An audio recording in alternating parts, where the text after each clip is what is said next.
जन जागृति साक्षरता अभियान में आपका स्वागत है।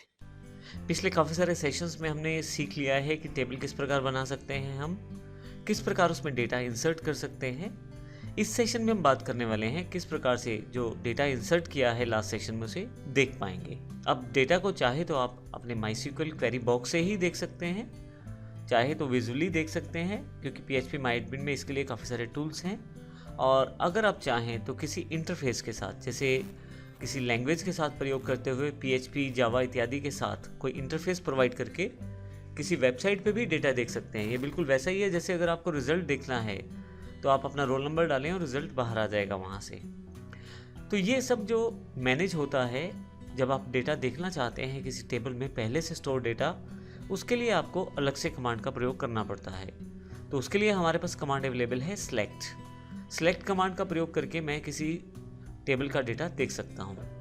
तो इसके लिए यहाँ पे नीचे एग्जांपल दिया गया है। अगर मान लीजिए यहाँ यूज़र इस डेटाबेस में जो स्टूडेंट नाम का टेबल है उसका डेटा देखना चाहता है, तो इसके लिए उसे कमांड देनी पड़ेगी सेलेक्ट स्टार फ्रॉम स्टूडेंट। इसका अर्थ ये रहेगा कि सिलेक्ट करो सभी रोज को, स्टार का अर्थ है कि सभी रोज, फ्रॉम स्टूडेंट अर्थात स्टूडेंट टेबल से। जैसे ये कमांड दी जाएगी आपके पास नीचे की तरफ जैसे डेटा दिखाया गया है वैसे डेटा रिजल्ट में प्रोड्यूस हो जाएगा। सिलेक्ट में काफ़ी सारे ऑप्शंस हैं, आप स्पेसिफिक रिकॉर्ड भी देख सकते हैं, आप रेंज भी देख सकते हैं रिकॉर्ड्स की, आप चाहें तो कंडीशन बेस इंफॉर्मेशन को निकाल सकते हैं। लेकिन अभी केवल बेसिक स्ट्रक्चर को समझने के लिए हम इस कमांड का प्रयोग करने वाले हैं। तो आइए देखते हैं प्रैक्टिकली इस कमांड को किस प्रकार हम प्रयोग कर पाएंगे। इसमें ध्यान रखिएगा जब भी आप कमांड्स को प्रयोग करें तो आप कहाँ पे है इस चीज़ का ज़रूर ध्यान रखें। अभी मेरी जो लोकेशन है डेटाबेस कॉलेज के अंतर्गत जाकर टेबल स्टूडेंट है उसको मैंने सेलेक्ट किया हुआ है। लेकिन अगर आप किसी और डेटाबेस या टेबल को प्रयोग कर रहे होंगे तो फिर डायरेक्ट ये कमांड नहीं चलेगी, फिर आपको यूज़ डेटाबेस करना पड़ेगा और उसके साथ वो आपको टेबल सेलेक्ट करके प्रयोग करना पड़ेगा। अभी क्योंकि मैं टेबल पहले से ही मेरे पास सिलेक्टेड है तो यहाँ डायरेक्ट कमांड में दे सकता हूँ। तो जैसे हमने देखा सेलेक्ट के साथ हम लोग डेटा निकाल सकते हैं किसी टेबल से। तो मेरे पास केवल एक ही टेबल है और इस टेबल में से अगर मुझे डेटा निकालना है तो मैं सेलेक्ट कमांड का प्रयोग कर सकता हूँ। ये दोनों कमांड्स मेरे पास अवेलेबल हैं। आप चाहें तो ब्राउज पे क्लिक कर सकते हैं, इसमें भी सेलेक्ट कमांड को ही प्रयोग किया जाएगा। अगर मैं सेलेक्ट कमांड को टाइप करना चाहता हूँ तो वो भी कर सकता हूँ, सेलेक्ट स्टार फ्रॉम स्टूडेंट। एक से ज़्यादा कमांड होने की स्थिति में आप सेमीकोलन ज़रूर लगाएं यहाँ पे, और जब आप किसी लैंग्वेज के साथ यूज़ करें तो वहाँ पे सेमीकोलन देना ज़रूरी हो जाता है। अब सेलेक्ट स्टार फ्रॉम स्टूडेंट का अर्थ है कि सभी रोज को सिलेक्ट करें, सेलेक्ट स्टार का अर्थ है कि सभी रोज, फ्रॉम स्टूडेंट कौन से टेबल से डेटा उठाना है वो मैंने जानकारी दी है। जैसे ही गो करूँगा मैं यहाँ से तो मेरे पास आप देखेंगे कि जो एग्जांपल दिखाया गया है शोइंग रोज 0 to 2।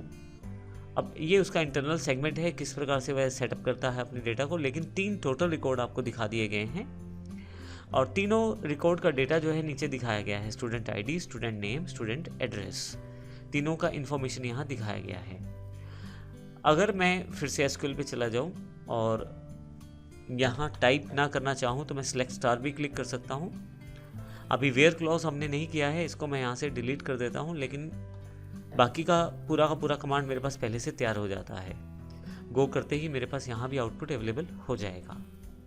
फिर से SQL पे वापस, और यदि आप ब्राउज करके देखना चाहें तो सेम कमांड फिर से रन की जाती है PHP MyAdmin में MySQL के द्वारा। मैं ब्राउज करूंगा तो आप देखेंगे यहाँ ऊपर कमांड है सेलेक्ट स्टार फ्रॉम स्टूडेंट। आप इन सब कमांड्स को हमारी एक्सरसाइज फाइल से भी ले सकते हैं, और यदि आपके पास किसी कारण से वो एक्सरसाइज फाइल्स नहीं हैं तो आप हमारी वेबसाइट www.issstworld.com से डाउनलोड कर सकते हैं या www.smartosystems.in से डाउनलोड कर सकते हैं। तो अगले सेशन में हम थोड़ा सा एडवांस लेवल की तरफ जाएंगे। अब तक हमने देखा है कि किस प्रकार टेबल बनाया हमने, उसमें डेटा इंसर्ट किया और फिर डेटा को सिलेक्ट किया। अब टेबल जो हमने बनाया, अब हम आने वाले सेशन में उस टेबल के एडवांस ऑप्शंस की जानकारी लेने वाले हैं। धन्यवाद।